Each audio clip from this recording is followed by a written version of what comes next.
Marnie, everybody. Are we all good? Marnie, I is your answer. Before I start, Diesel, wherever you are, can you come up in front of you, please, brother? Nainari Carl Tamaroo Smith. I'm a proud Kaurna Narungga man. I've been honoured today to come to a welcome country. And today I'm welcoming people on behalf of my grandfather, Mother Worker. My grandfather was King Rodney and my grandmother was Mary Monato. I have relations with this fella's family, and I'm proud to actually do it standing next to him. So come here, brother. Nyankantalia, Nyankana Mirana, Mary Chunga Gana Mirana, Natadu Ganiata Templanthi, Marnie Naburni Tendania Bambalia, and Italia. On behalf of my elders past and my elders present, I proudly welcome you all to my beautiful native title of Kaurna country. I do this in the spirit of reconciliation as we all need to walk together side by side. Now, I brought Diesel here to show you something really important that we need you young people to understand, and even the big kids around the side, we need you to understand this very important thing this week. Kaurna people don't want to walk here in front of Diesel. Kaurna people don't want to walk here behind Diesel. We actually want to walk right here, side by side, and share each other's culture. Because I acknowledge that I am not more important than him. And I acknowledge he is not more important than me. But more importantly, when we walk together like this, we're actually an awesome force to work with and deal with. And this is what we need to do. Because I look in this audience, I see people from all over the world growing up together, learning together, you know, and the knowledge in 10 years' time that there will be no racism in my country because we're growing up together. And this is what it's about. This is what it's about this week, Reconciliation Week. It's not just about my community, it's about his community and how we can move forward together. Now, I know there's other Aboriginal people from around the land here today. I wish you safe travels on my country and a prosperous lifestyle. But to everybody in the audience, you know, the sign says more than words. Let's take some action. Let's do a cultural practice this week. Let's go out in the community and try and do an action where you're mingling with people you probably don't normally mingle with. You know, I share a lot with people. You know, my family had 8 children taken away from my grandmother. My father never got to grow up with his sisters. My sisters never got to grow up with my father. But I'm still here trying to share my culture and welcome you to my country. And this is what it's all about, how we can move forward together. So on behalf of my people, I say welcome. And Natalia, my respect.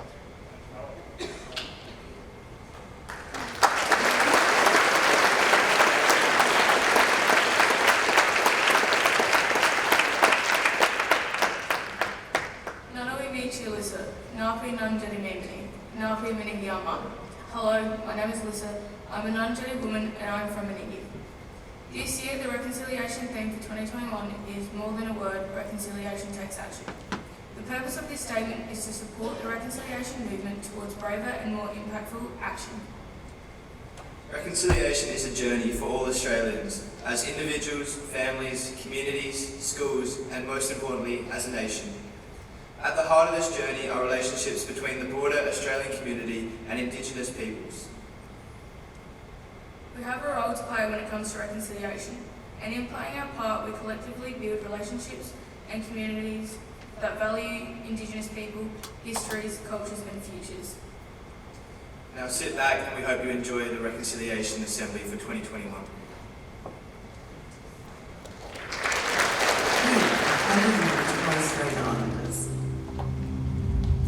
I'm a proud Waka Waka and South Sea Islander man. I'm a proud Torres Strait Islander woman. I'm a Mamian man from Innisfail, North Queensland.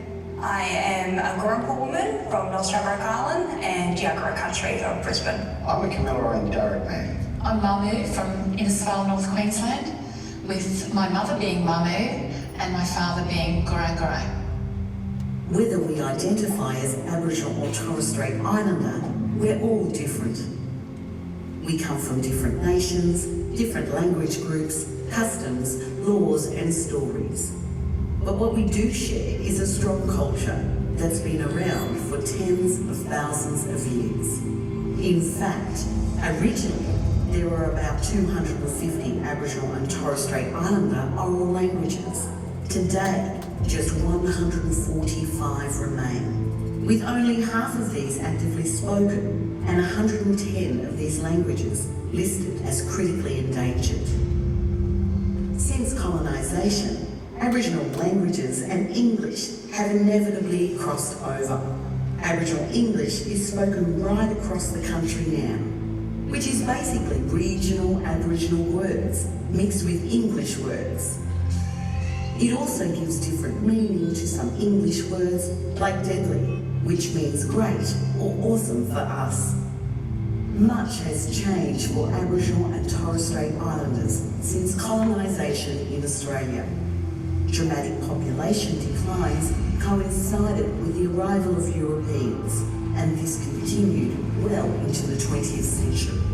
In 2019, 3.3% of Australians identify as Aboriginal or Torres Strait Islander.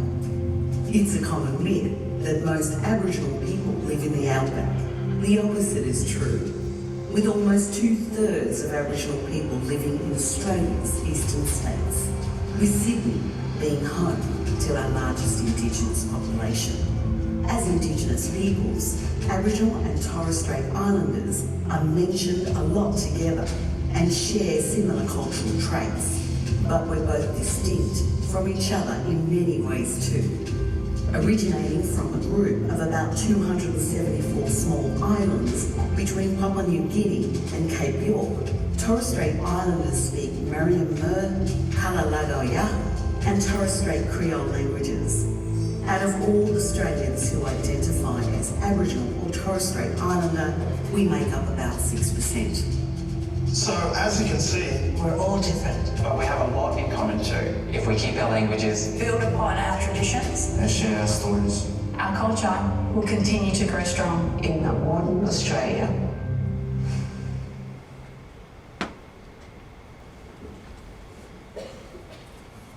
Good afternoon, Mr. Shepherd, Mr. Wallage, staff and students. My name is Emma and this is my brother Zach, and we are proud members of the Warramunga mob in the NT. I've been a boarder at Westminster School since July 2019 and Zach started at the beginning of this year. Today we are going to share some of our own experiences as young Aboriginal men and women. Our family's journey with reconciliation started way back on Kurrundi Station when our Apatu, who was our grandfather, was a young boy living with his mom, dad and 2 sisters. Before long, his 2 sisters were sent to school in Alice Springs despite the non-Aboriginal children remaining at the station to begin school. This prompted Nanny Louise, our grandfather's mother, to take Apatu off the station and into the town of Tanner Creek so that he could start going to school without being taken away from her. Moving off the station and into town led to the discontinuation of culture, language and traditions through to our next generation. Whilst there is no doubt that this was a great loss, Nanny Louise wanted to instill in her kids the importance of education and how learning to read and write were fundamental skills needed for success in the world they now lived in. As he entered his teenage years, Apatu moved to Darwin where he boarded at Carpentaria College until the family offered for him to stay with them until he finished high school. Upon graduating, he entered into a low-level role in the NT government and worked his way up to become the director of the Aboriginal Health Branch of the NT Health and Community Services Department. As part of this job, he was heavily involved in the training of Aboriginal people from different communities to eventually be recognised as registered Aboriginal primary healthcare workers. After this, he was offered a job within the South Australian Government to establish an Aboriginal Health Branch in the SA Department of Human Services. In his new position as the Executive Director of the Aboriginal Services Division of the Department of Human Services, Apatu helped author a statement of reconciliation. The statement read that they would work towards a united Australia which respects this land of ours, values the Aboriginal and Torres Strait Islander heritage, and provides justice and equality for all. He then went on to gain funding for Aboriginal students to study medicine and any of the allied health fields at a university level to increase the number of Aboriginal health professionals in and around Adelaide. This work led to recognition from the Queen and him being awarded the Royal Australian Medal. Apatu eventually retired from this position, and soon around that time, Emma and I were born. The same views on education that his mother once had been passed from him to our mum and now to us. We learned from a young age that our heritage and where we came from is something that we should hold dear to us. We make the most of the opportunities that are presented to us, whether they are in our sporting or academic ventures. We appreciate the support that we have received since being at Westminster School and know that these opportunities come with a sense of responsibility. Being at Westminster School helped us in achieving the goals that our parents and grandparents had set for us. We are learning to walk two different worlds and striving for academic success, but at the same time, retaining what is left of our culture and heritage. We value the opportunities that have been presented to us, and for that, we say thank you.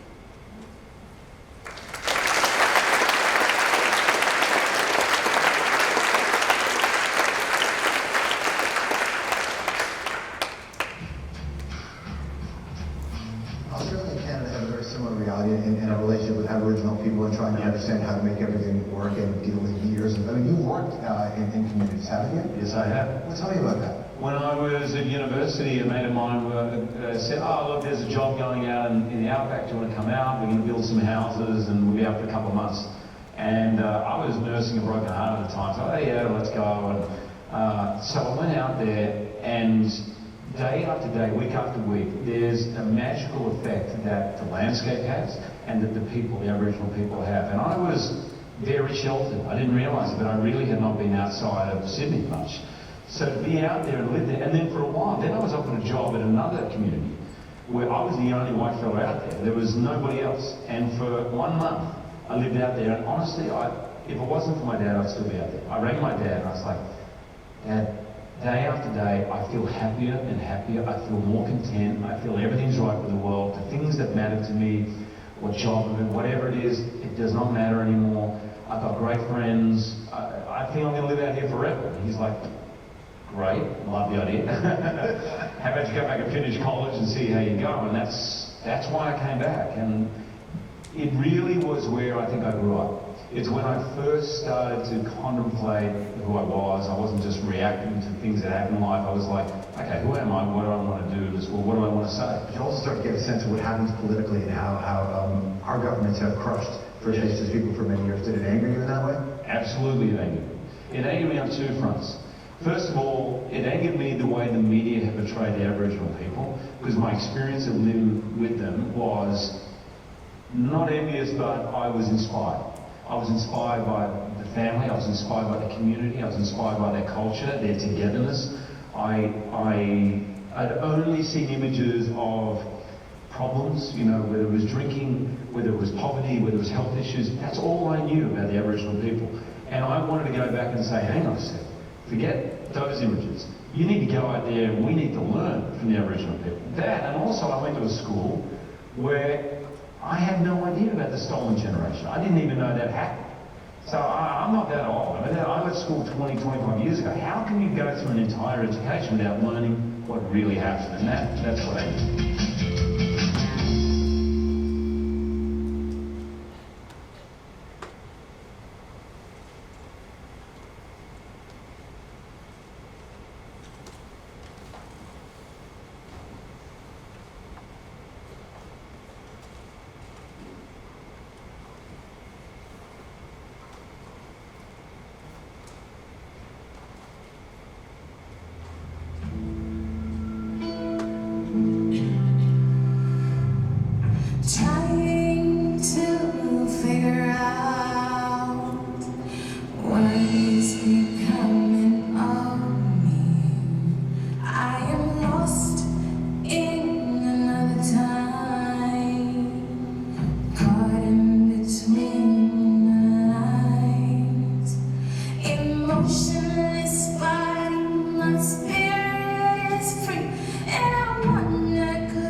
We will now hear from our guest speaker, Keenan Smith. Keenan is a Warrungal, Cookatha and Marooning person from the far west coast of South Australia. He is currently in his last year of an environmental science degree at Flinders Uni and have been an Indigenous mentor at Westminster for the last 5 years. Can we please welcome Keenan to the stage?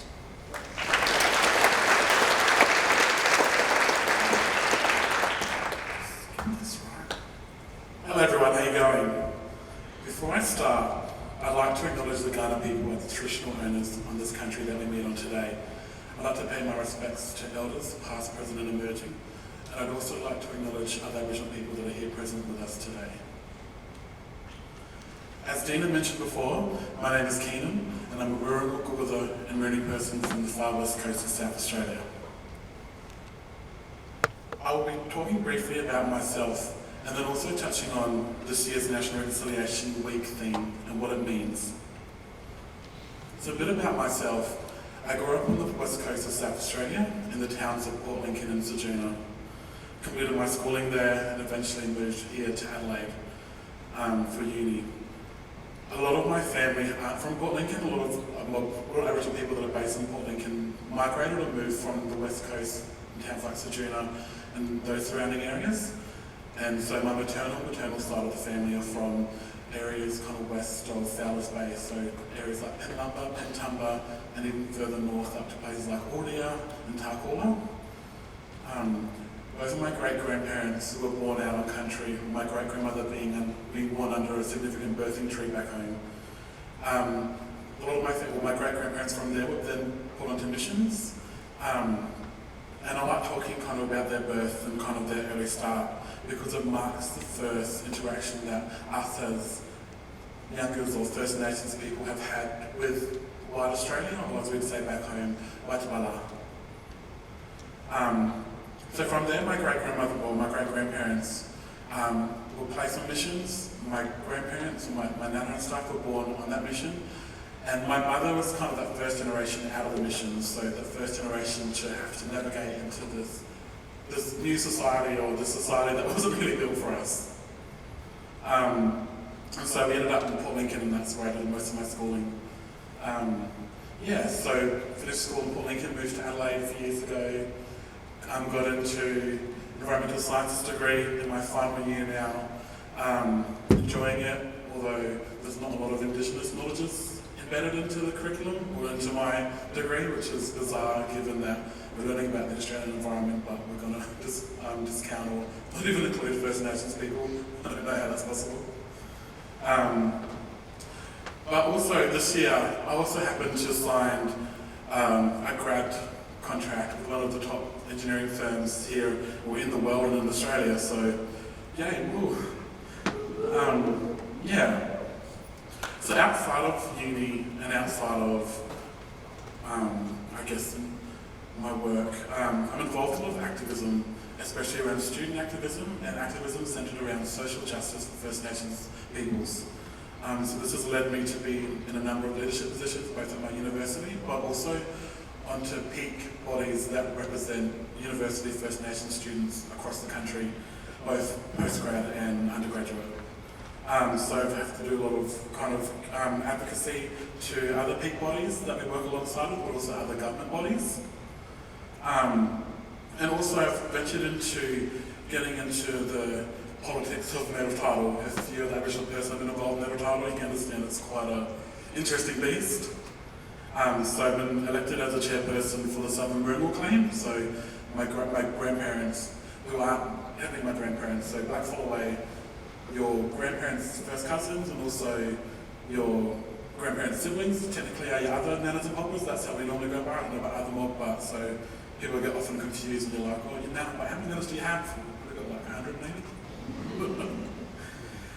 They voted me up there, so that's also an interesting journey because through my work with the engineering firm, a lot of people overlap with Indigenous heritage and also Indigenous land, so it's interesting to learn both from that corporate perspective but also from the native title side.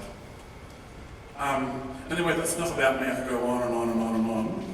But let's talk about this year's theme for National Reconciliation Week, and that being more than words, reconciliation takes action. Now, I'll start by reading a statement that I made and was released by my university the other day. And it goes like this. This year's National Reconciliation Week theme is more than a word. Reconciliation takes action. This calls for more than reflection or tokenistic gestures, but to put into action your commitment towards a reconciled Australia. The onus is not solely on Aboriginal and Torres Strait Islander peoples, but everyone in Australia. Now, I wrote this because it encapsulates what this year's theme is pushing for. And it's pushing for people to be brave, be bold, and not just... I think the time for reflection is I've reflected for the last 20 years. Reconciliation has really been a movement. Now it's time to push for action. What does this look like? I guess in a school setting, say if you have, I'll give an example at university. When I do work that may be pertaining to a certain land, I often, in Australia, I often recognise the First Nations people. Even if it's stuff to do with natural resources, I often talk about the historical contexts for which First Nations people have used these resources. That's another way you can put into action. But also, allyship. I think allyship and this thing go hand in hand, because reconciliation calls for relationships, relationship building and restoration. You could argue that there were friendly relationships beginning with colonisation, but that's another talk we can have some other time. But yeah, so it's not just a one-way journey, it's a two-way journey, and it's a journey for all Australians to embark on. And before I end, I'd like to just remind people, in case you haven't heard, that there's a Black Lives Matter protest this Saturday, 11 a.m. at Tandanya, or Victoria Square's Whitefallers Corner. So yeah, thank you for having me.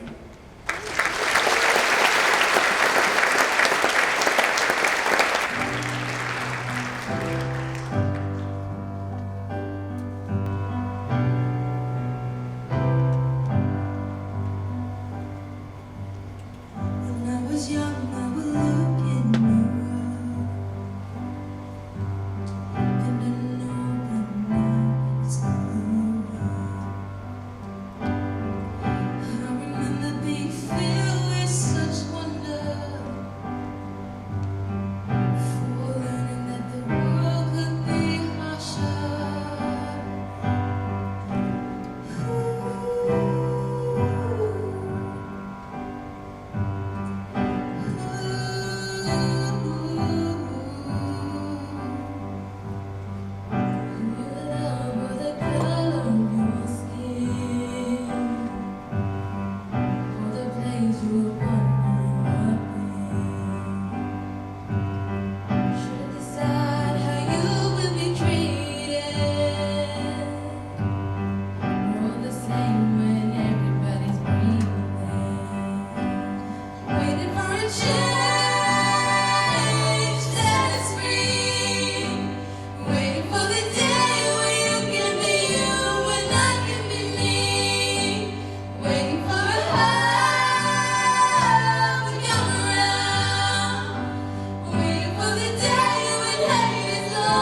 Didn't see it then, but now it couldn't be clearer.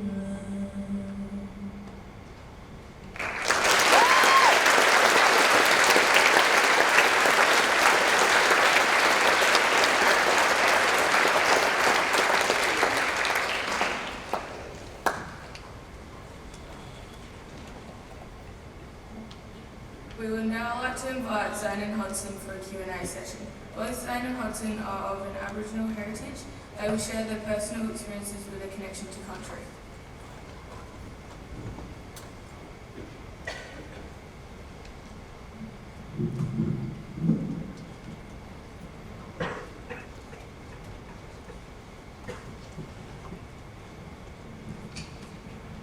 Good afternoon, Hudson. Tell us about yourself and your Aboriginal heritage.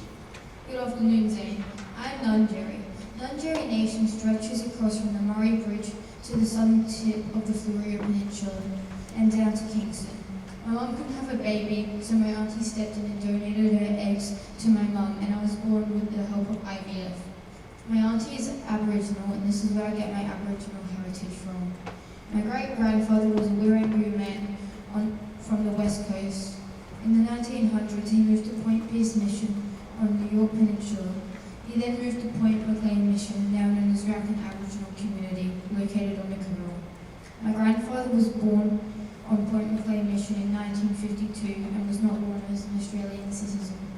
What about you, Zane? Tell me about your Aboriginal heritage.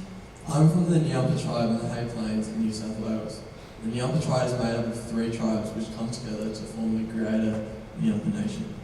Do you maintain any relationship with the elders of your community? Well, I love learning about my culture, and I do this by taking part in community programs and opportunities. Some of the things I have done include being part of the Tarpinjeri dance group, led by a well-known elder affectionately known as Uncle Mookie. We showcase Aboriginal dance, stories, music, art, language and culture. I have played in Aboriginal football carnivals where I represented Ralcan Football Club, where my heritage lies. This year I played in the inaugural Aboriginal Cricket Carnival in the Caramilton Oval, which top I am wearing now. I also attended a climate change rally where I represented Aboriginal people, showing my support about the importance of caring for country and representing Aboriginal people to support elders and the environment that Aboriginal people sustained 50,000 years on.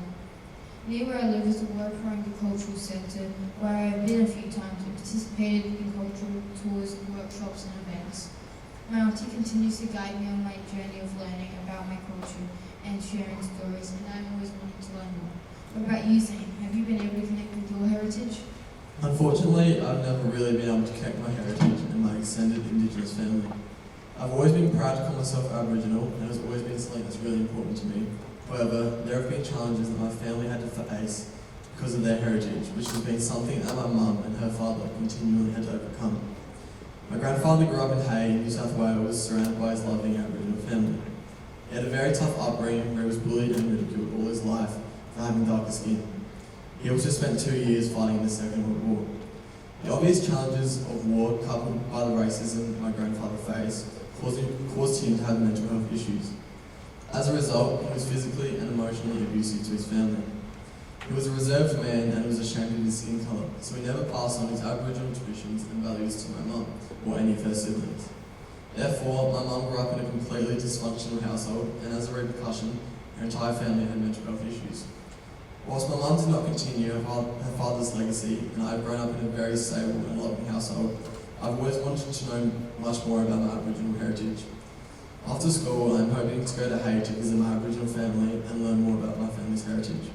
I think stories like mine highlight the impact that the treatment of First Nations people in the past still has on Aboriginal people today. I'm so sorry to hear about your negative experience and loss of heritage, but I am glad that you were able to share your story with us so that we can all have a better understanding of the impact of colonisation on Aboriginal people.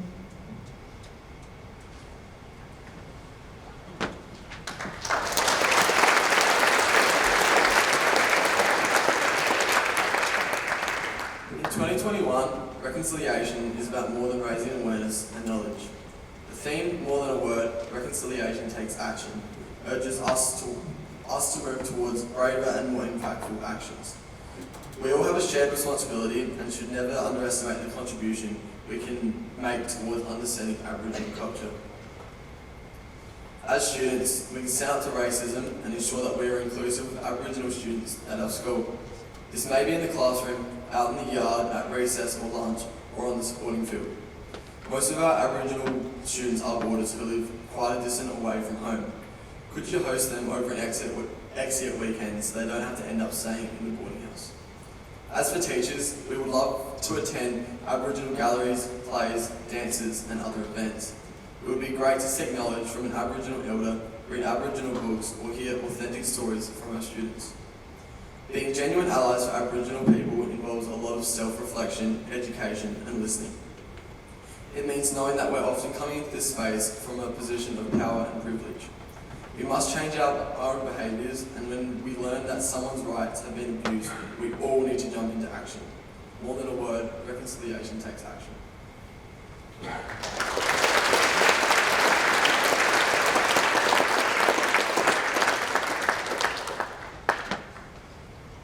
What's up guys, What's up guys, Wilson and I are back here with another video. What's up guys, Wilson and I are back here with another video. Make sure you turn on post notifications and subscribe. First person to hit the like button wins a Tesla. We've got some huge videos up, so stay tuned. Yeah.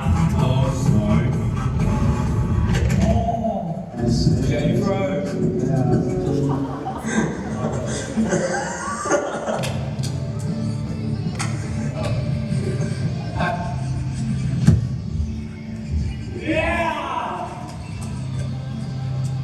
Yeah!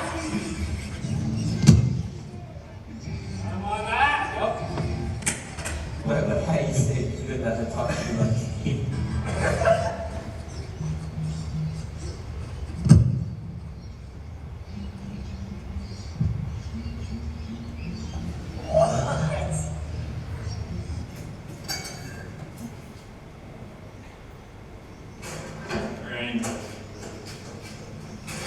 Yeah! Yes! Yeah! Come on top. Yeah! Bundesliga!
The traditional owners of the land on which we gather today. I pay my respects to your elders, past and present. Please excuse us. As you can tell from that video, Antonio and I have very limited videography and creativity skills. Although, through the random goal celebrations to the car karaoke, AJ and I aim to highlight the key theme of brotherhood. Brotherhood is defined as the relationship between brothers. Pretty self-explanatory, I know. I see Antonio as one of my brothers, regardless of cultural background or racial diversity. Antonio, or AJ for short, is an Indigenous Australian boarder who lives in Mataranka Springs, Northern Territory.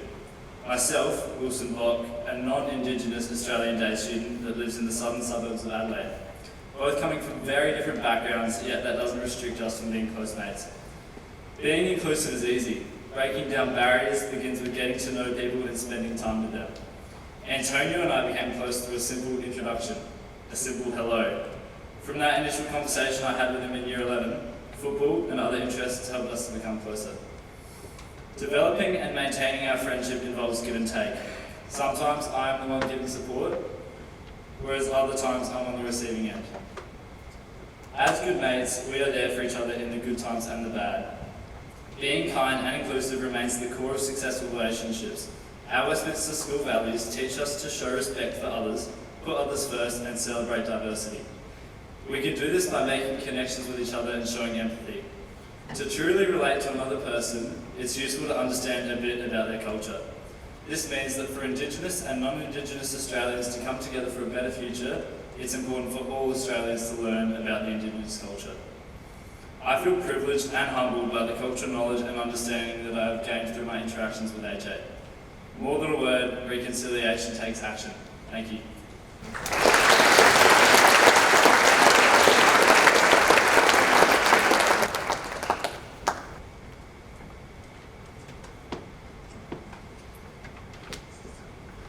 We pray for ourselves, all the people of Australia. You have taught us to love our neighbour. Help us to see in each other your righteousness, your justice, your love, and humbly seek to reflect the same. Lord, in your mercy, we pray for wholeness and reconciliation.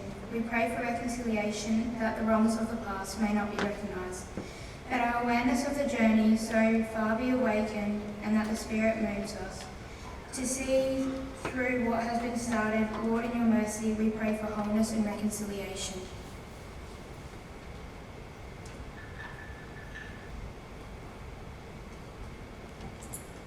I am Darcy and I'm a Larrakia girl from Darwin. As we travel along this road towards a better future, there are many challenges that will continue to confront us. It is up to each of us to do our part only by working together. We have a chance to make things equal and fair and just for everyone. Every story shared today during this assembly, every conversation is contributing to reconciliation. As a proud young Aboriginal person, I imagine a better future together. I imagine living together in this land with mutual respect. I imagine putting behind us the divisions and the inclusions of history. I imagine finding the best in each other and ourselves. Help me unlock pride against my generation and give me the opportunity to grow up and be reconciled by all Australians. We are proud people and have a long-standing heritage and culture. Be part of the change. More than a word, reconciliation takes action. Thank you for joining us today. This is the end of our assembly. Please join us for the barbecue. You may leave quietly.